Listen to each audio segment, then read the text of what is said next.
know thyself. Know thyself. Fighting is mind. Consciousness doesn't pick up a gun and start shooting at another expression of consciousness. Mind does that. So anyone who thinks that fighting and violence is a way forward is in mind, not consciousness. What you fight, you become. It's the same with violent rebellion against the system itself. If you bring in a change through violence, you're just going to create another society that mirrors the one you've just removed. What you fight, you become. You see this all the time, where people fight a perceived injustice and use the same methods that the injustice is using. This sort of stuff is a meeting of mind. And the control system doesn't worry about protest to an extent. Freedom fighters, that's a lovely one. Contradiction in terms. You don't fight for freedom, you express your freedom. You don't fight for peace, you peace for peace. That's how peace comes about. Cognitive dissonance, lying to ourselves. We fight for justice, we fight for peace. No, we don't. We fight to fight and create more conflict. Martin Luther King said, the limitation of riots, moral questions aside, is that they cannot win and their participants know it. Hence, rioting is not revolutionary but reactionary because it invites defeat. It involves an emotional catharsis, but it must be followed by a sense of futility. Like I said, this is not about hating that which enslaves us. Otherwise, we become that which enslaves us. We have to meet it with a different energy to what it's putting out. Otherwise, we become what it is. And in terms of protests, you know, there was 1 million people on the streets of London protesting before the Iraq invasion, protesting against the invasion of Iraq. What did they do? They invaded Iraq. How many protests have there been about globalization? What happens? Globalization goes faster and faster and faster. And in so many ways, protests can be what I symbolized here, a steam whistle, a way of letting off steam and taking out anger from opposition, but nothing changes. They're not frightened of that. What they're terrified of is this: humanity coming together, putting down the irrelevant, manufactured fault lines of different religious beliefs and political beliefs and cultures and income brackets, and uniting behind something that affects us all. The fact that our basic freedoms are being withdrawn and are planned to be massively more withdrawn than they already have been. Because this is not a conspiracy to enslave Jewish people or Muslims or middle-class Americans or South African blacks. This is a conspiracy to enslave all of us, and therefore we all need to come together to be united behind what affects us all. Martin Luther King said, "Injustice anywhere is a threat to justice everywhere." So often you see people, oh yeah, well that doesn't affect me. It's an injustice, yes, it doesn't affect me. Oh, that doesn't affect me, and that doesn't affect me. And then eventually it does affect you because of the process that you've allowed to happen by saying it's not my problem. It's like that pastor said in Nazi, or after Nazi Germany. He said, first they came for the Jews and I was not a Jew, so I did nothing. Then they came for the communists and I was not a communist, so I did nothing. Then they came for the trade unionists. I was not a trade unionist, so I did nothing. Then they came for me, and there was no one left to speak out for me. And what's happening now around the world is they're picking off different sections. They're picking off the Muslims in this area and that area. They're picking off these people in this level and middle-class Americans and all that stuff. And everyone's going, it's not my problem. We'll leave them to it. If we are going to live in a just world and a free world, everyone else's injustice must become our injustice. And we must stand by other people, even though that we're not affected by it. As King said, in the end, we will remember not the words of our enemies, but the silence of our friends. And we all need to become each other's friend. Silence is consent. Can you hear us now? And it is. Silence is consent. This control system has reached its point that we're facing now because so many people have looked the other way and been silent. Enough. If you want to be free, then don't run and hide. This is why opening to consciousness and coming from the full an understanding of the true nature of who we are, consciousness having experience, is so important, because then we don't run away and hide. Because, okay, we lose our lives, fine, okay, and I've just gone from limitation to all those things the near-death experiencer talked about. I'm terrified. Not that they can do it, they can't, unless I allow it. Mahatma Gandhi said, strength does not come from physical capacity, but from an indomitable will. Isn't it amazing how you see extraordinary feats of physical bravery that soldiers do in Afghanistan in the Second World War? Amazing feats of amazing physical bravery, and yet they're terrified of saying boo to someone in a uniform with more stripes on their shoulder than they've got. Strange. But that's what we do. An indomitable will is not just a physical will, it's if you like, a moral will not to be acquiescent to authority just because it seems to have more power. As this Turkish saying says, a lion sleeps in the heart of every brave man and woman. The lion sleeps in the heart of everybody. It's just gone to sleep. Know thyself. What is there to fear when you realize your consciousness, infinite, eternal consciousness? You can look at this and you can be intimidated by it. Oh my God, look. These brainless people in uniforms with sticks, I'm terrified. Or you can do this.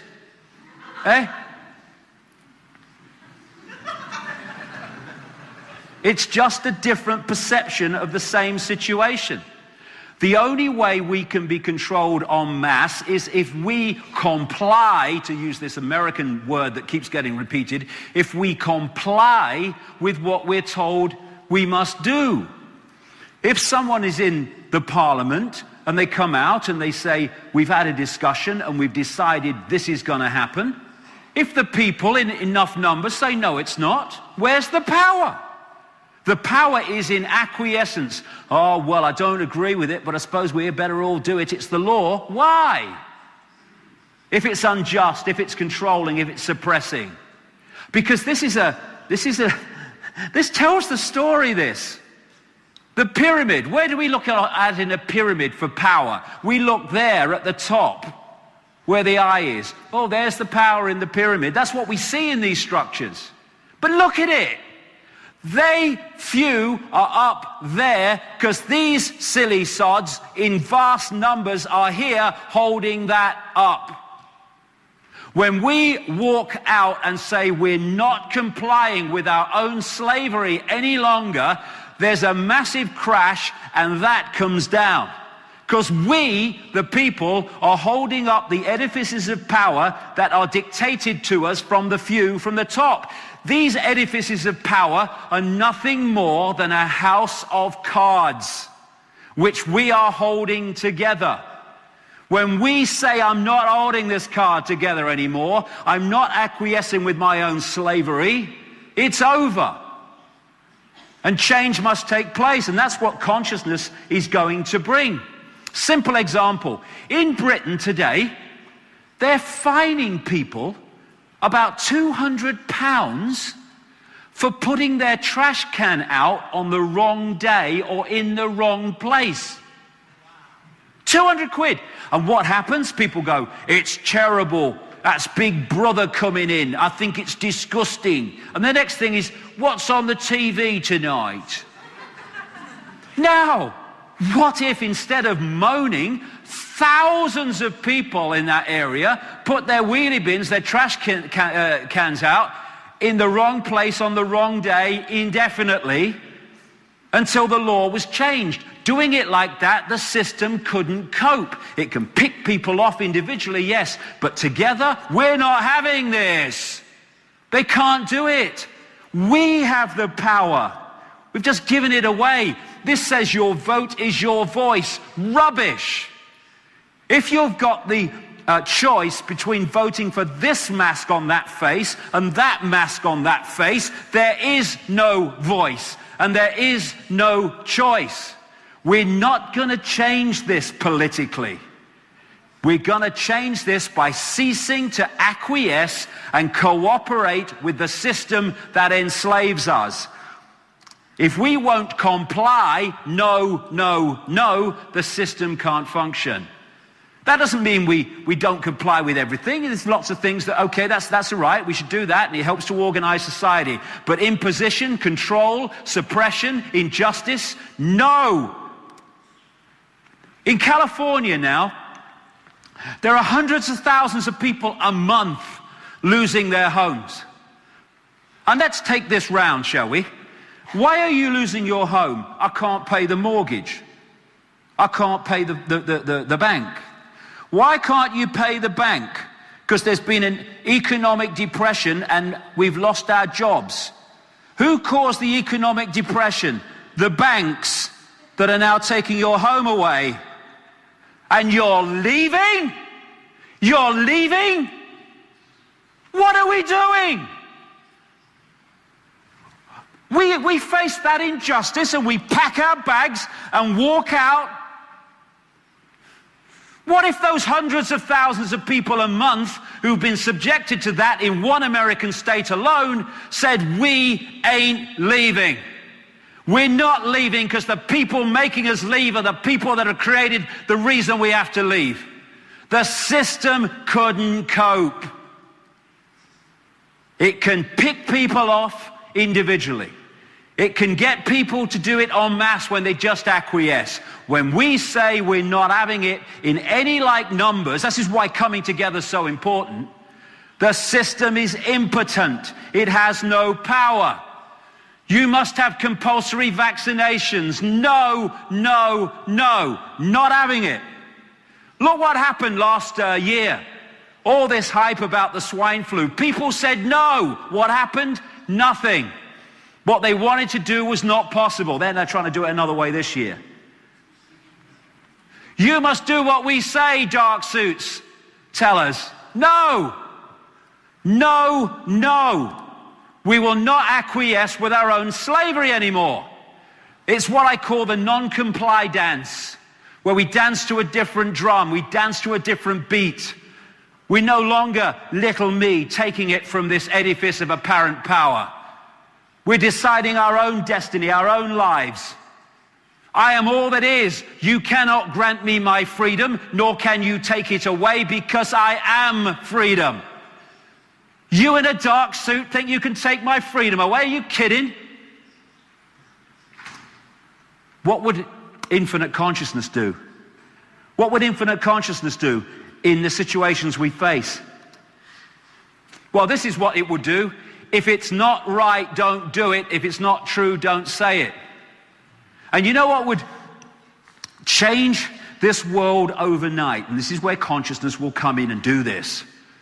Is if we made decisions based not on this perceived what is right for us in the situations we face every day, but we said, what is right?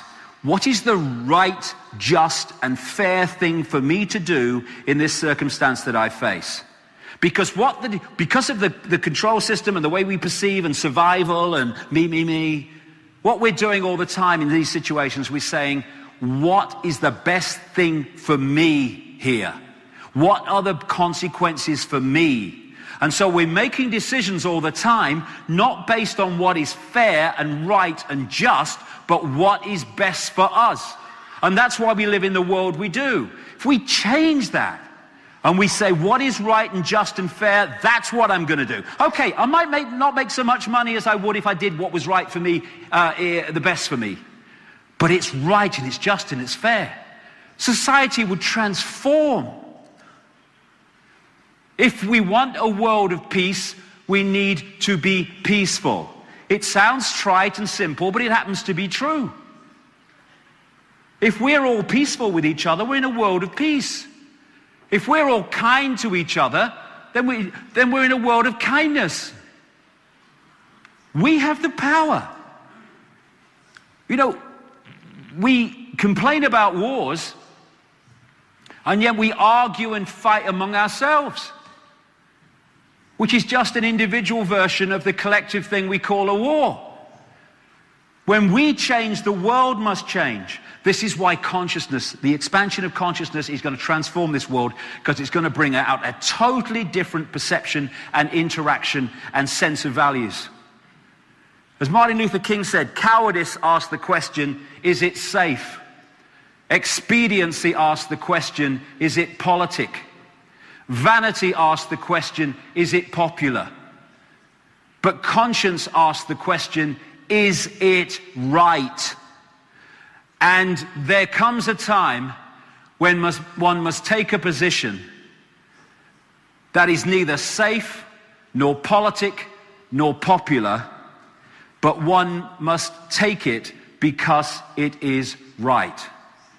And that's the consciousness shift that is going to change this reality from what it is to what it's going to become, and is becoming among many people. And it's a revolution of perception. The perception that says, hey, I am a lion. I'm not a lamb. I'm not little me. I'm something greater than I ever understood that I was. I'm not that. I'm that. I'm that. I am the lion, not the lamb. I have control over my own destiny. I will take that control. And when people do that, miracles become possible. Society cannot function as it has functioned so far when we shift our consciousness. There has to be a system failure in the vibrational, therefore digital, therefore holographic world.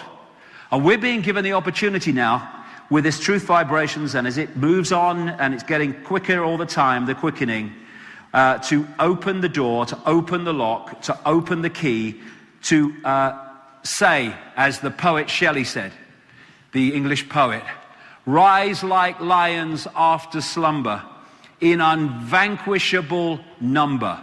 Shake your chains to earth like dew, which in sleep have fallen on you. Ye are many, they are few. And when we realize that, and they've already realized it, that's why they're terrified of us waking up.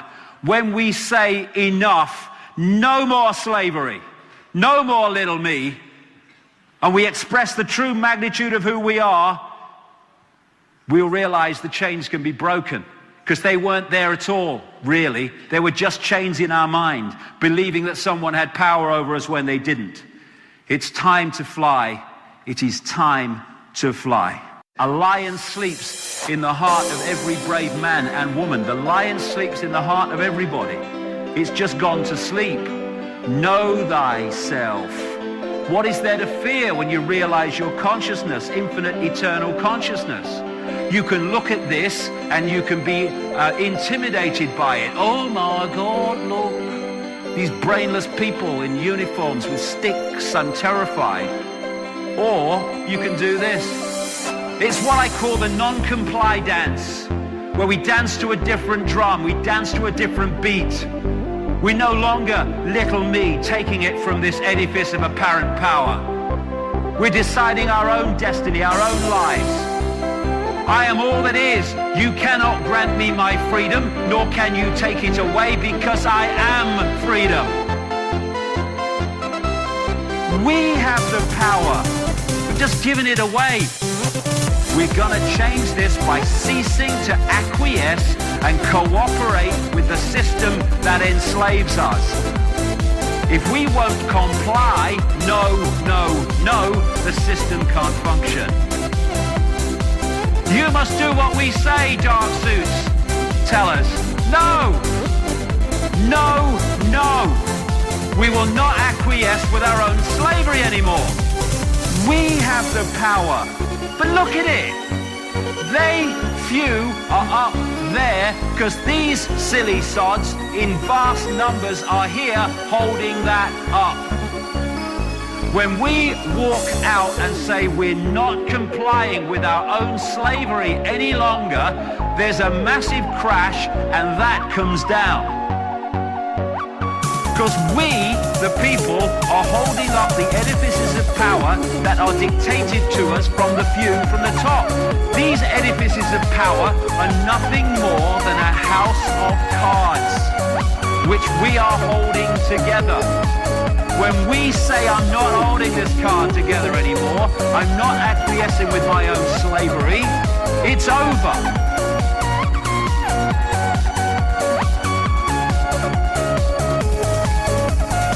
We have the power. Doing it like that, the system couldn't cope. It can pick people off individually, yes, but together, we're not having this. They can't do it. We have the power. We're just giving it away. What are we doing? We face that injustice and we pack our bags and walk out. What if those hundreds of thousands of people a month who've been subjected to that in one American state alone said, we ain't leaving? We're not leaving because the people making us leave are the people that have created the reason we have to leave. The system couldn't cope. It can pick people off individually. It can get people to do it en masse when they just acquiesce. When we say we're not having it in any like numbers, this is why coming together is so important. The system is impotent. It has no power. We have the power. We've just given it away. But imposition, control, suppression, injustice, no. Doing it like that, the system couldn't cope. It can pick people off individually, yes, but together, we're not having this. They can't do it. We have the power. We've just given it away.